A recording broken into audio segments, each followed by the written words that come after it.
पहला प्रश्न। एक ही आरजू है कि इस खोपड़ी से कैसे मुक्ति हो जाए। आपकी शरण आया हूं।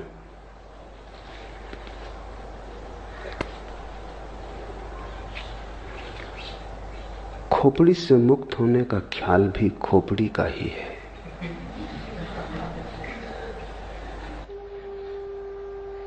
मुक्त होने की जब तक आकांक्षा है तब तक मुक्ति संभव नहीं, क्योंकि आकांक्षा मात्र ही, आकांक्षा की अभीप्सा मन का ही जाल और खेल है। मन संसार ही नहीं बनाता, मन मोक्ष भी बनाता है। और जिसने ये जान लिया वही मुक्त हो गया। साधारणतः ऐसा लगता है मन ने बनाया है संसार, तो हम मन से मुक्त हो जाएं तो मुक्त हो जाएंगे। वही भूल हो गई। वही मन ने फिर धोखा दिया, फिर मन ने चाल चली, फिर मन ने जाल फेंका, फिर तुम उलझे, फिर नया संसार बना। मोक्ष भी संसार बन जाता है। संसार का अर्थ क्या है? जो उलझा ले। संसार का अर्थ क्या है? जो अपेक्षा बन जाए, वासना बन जाए। संसार का अर्थ क्या है? जो तुम्हारा भविष्य बन जाए। जिसके सहारे और जिसके आश्रय और जिसकी आशा में तुम जीने लगो, वही संसार है। दुकान पर बैठे हो, इससे संसार में हो। मंदिर में बैठ जाओगे, संसार के बाहर हो जाओगे। इतनी सस्ती बातों में मत पड़ जाना। काश इतना आसान होता, तब तो कुछ उलझन न थी। दुकान में संसार नहीं है और न मंदिर में संसार से मुक्ति है। अपेक्षा में, आकांक्षा में, आशा में संसार है, सपने में संसार है।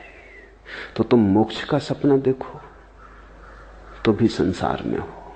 संसार के बाहर वही है जो अभी और यहीं है। लेकिन इसका तो अर्थ यह हुआ कि मोक्ष की आकांक्षा भी छोड़ देनी पड़ेगी। अन्यथा मोक्ष के बहाने भी, मोक्ष की वासना से भी तुम नए नए संसार बनाते चले जाओगे। समझना काफी है, छूटना नहीं है। छूटना किससे? किसी ने बांधा होता तो छूटते, किसी ने बांधा भी नहीं। बंधन कहां है? बंधन से छूटने की जल्दी मत करो, क्योंकि यह भी हो सकता है बंधन हो ही ना, तब तुम छूटने की कोशिश से बंध जाओगे। और अगर बंधन नहीं है तो छूटोगे कैसे? बंधन से छूटने की कोशिश मत करो, बंधन को जानने की कोशिश करो कि बंधन कहां है। पूछो, जिज्ञासा करो, वासना मत करो। विपरीत की वासना भी वासना है। तुम कुएं से बचते हो, खाई में गिर जाते हो। इससे क्या फर्क पड़ेगा कि तुमने गिरने का ढंग बदल लिया? तुम बाएं गिरे कि दाएं गिरे, इससे क्या भेद पड़ता है? जिज्ञासा करो कि बंधन कहां है, बंधन क्या है।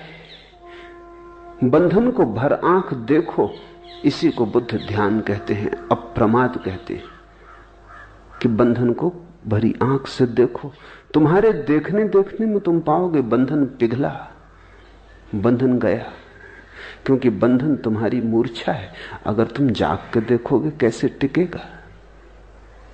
बंधन वस्तुतः होता तो मुक्ति का कोई उपाय न था। बंधन केवल ख्याल है, बात में से बात निकल आई है, कहीं कुछ है नहीं। एक युवक भिक्षु नागार्जुन के पास आया और उसने कहा कि मुझे मुक्त होना है। और उसने कहा कि जीवन लगा देने की मेरी तैयारी है, मैं मरने को तैयार हूं, लेकिन मुक्ति मुझे चाहिए। कोई भी कीमत हो चुकाने को राजी हूं। अपनी तरफ से तो वो बड़ी समझदारी की बातें कह रहा था। चिन्मय ने भी यही पूछा है आगे प्रश्न में। सरफरोशी की तमन्ना अब हमारे दिल में है, देखना है जोर कितना बाजुए कातिल में है। उसने भी यही कहा होगा। नागार्जुन को कि मरने की तैयारी है, अब तुम्हारे हाथ में सब बात है। मुझसे न कह सकोगे कि मैंने कुछ कमी की प्रयास में, मैं सब करने को तैयार हूं।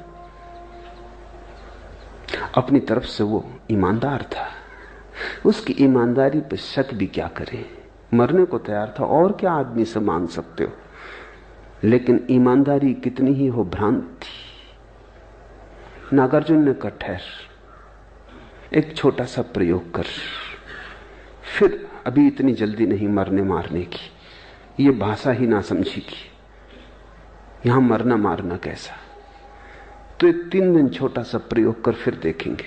और उससे कहा कि तू चला जा सामने की गुफा में, अंदर बैठ जा और एक ही बात पर चित्त को एकाग्र कर कि तू एक भैंस हो गया। भैंस सामने खड़ी थी, इसलिए नागार्जुन को ख्याल आ गया कि तू एक भैंस हो गया, सामने भैंस खड़ी है। उस युवक ने कहा जरा चिंतित होकर कि इससे मुक्ति का क्या संबंध। नागार्जुन ने कहा वो हम 3 दिन बाद सोचेंगे, बस तू 3 दिन बिना खाए पिए बिना सोए एक ही बात सोचता रहे कि तू भैंस हो गया है। 3 दिन बाद मैं हाजिर हो जाऊंगा तेरे। अगर तू इसमें सफल हो गया तो मुक्ति बिल्कुल आसान है, फिर मरने की कोई जरूरत नहीं। उस युवक ने सब दांव पे लगा दिया। वो 3 दिन न भोजन किया न सोया। 3 दिन अहिर्निश उसने एक ही बात सोची कि मैं भैंस हूं। अब 3 दिन अगर कोई सोचता रहे भैंस है, वो भैंस हो गया। हो गया नहीं कि हो गया, उसे प्रतीत होने लगा कि हो गया। एक प्रतीति पैदा हुई, एक भ्रम जाल खड़ा हुआ। जब तीसरे दिन सुबह उसने आंख खोल के देखा तो वो घबराया, वो भैंस हो गया था। और भी घबराया क्योंकि अब बाहर कैसे निकलेगा। गुफा का द्वार छोटा था, आए तब तो आदमी थे, भैंस थे, उसके बड़े सींग थे। उसने कोशिश भी की तो सींग अटक गए। चिल्लाना चाहा तो आवाज तो ना निकली, भैंस का स्वर निकला।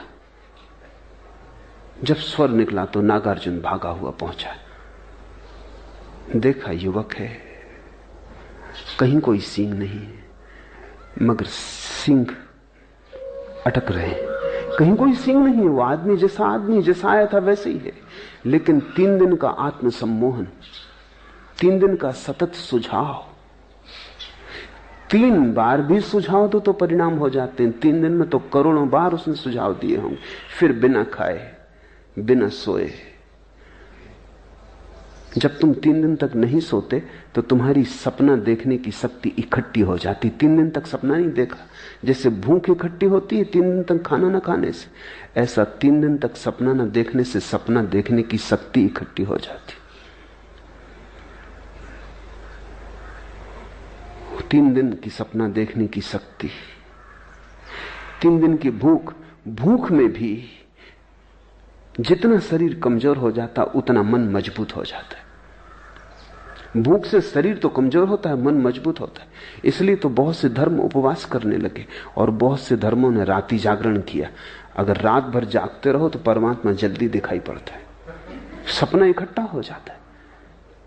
अभी इस पर तो वैज्ञानिक शोध भी हुई है और वैज्ञानिक भी इस बात पर राजी हो गए हैं कि अगर तुम बहुत दिन तक सपना न देखो तो हेलुसिनेशंस पैदा होने लगते, फिर तुम जागते में सपना देखने लगोगे, आंख खुली रहेगी और सपना देखोगे। सपना एक जरूरत है, सपना तुम्हारे मन का निकास है, रेचन है। 3 दिन तक जागता रहा, सपने की शक्ति इकट्ठी हो गई। 3 दिन भूखा रहा, शरीर कमजोर हो गया।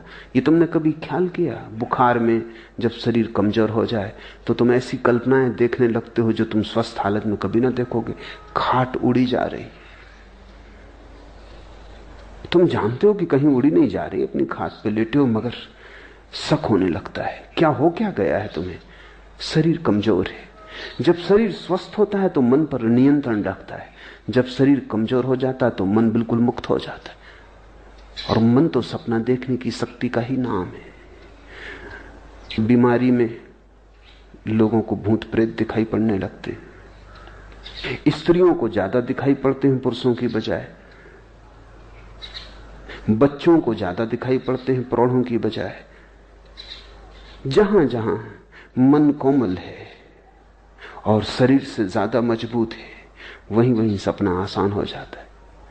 3 दिन का उपवास, 3 दिन की अनिद्रा, और फिर 3 दिन सतत एक ही मंत्र।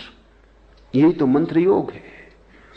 तुम बैठे अगर राम राम राम राम कहते रहो कई दिनों तक, पागल हो ही जाओगे। एक सीमा है झेलने की। वो 3 दिन तक कहता रहा मैं भैंस हूं, मैं भैंस हूं, मैं भैंस हूं। हो गया, मंत्र शक्ति काम कर गई। लोग मुझसे पूछते मंत्र शक्ति, उनको मैं ये कहानी कह देता हूं, ये मंत्र शक्ति है।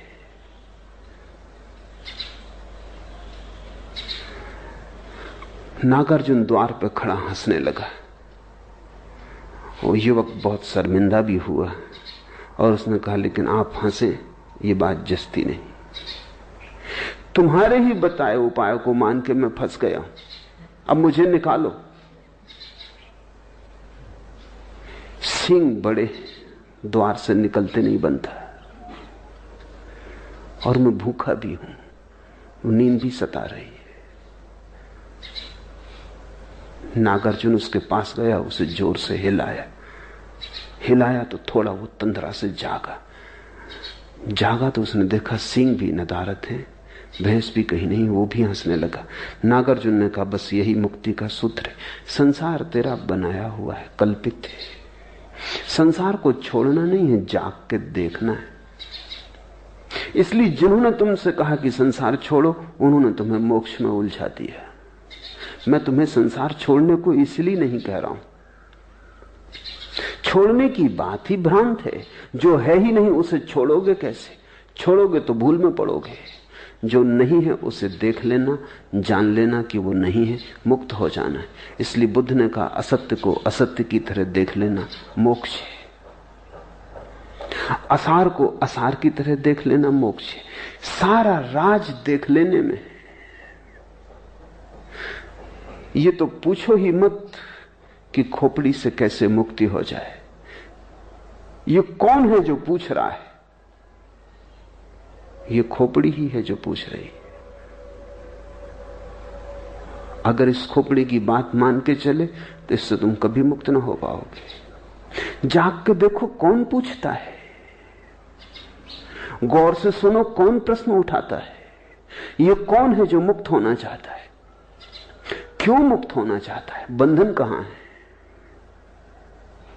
और जिसने भी जाग के देखा वो हंसने लगा, क्योंकि बंधन उसने कभी पाए नहीं। जागने में कोई बंधन नहीं। इसलिए बुद्ध चिल्ला चिल्ला के कहते हैं प्रमाद में मत जियो, अप्रमाद, जागो, होश में आ जाओ। और तुम कहीं भी गए नहीं हो, तुम वही हो जहां तुम्हें होना चाहिए। भैंस तुम कभी हुए नहीं, तुम वही हो जो तुम हो। तुम परमात्मा हो। इससे तुम रत्ती भर यहां वहां न हो सकते हो, न होने का कोई उपाय। हां, तुम भ्रांति में रह सकते हो। तुम अपने को जो चाहे समझ लो। मन शक्तिशाली है, तुम जो चाहोगे वही बन जाओगे। और जिस दिन भी तुम देखना चाहोगे उस दिन तुम दृष्टि बन जाओगे। दृष्टि मुक्ति है।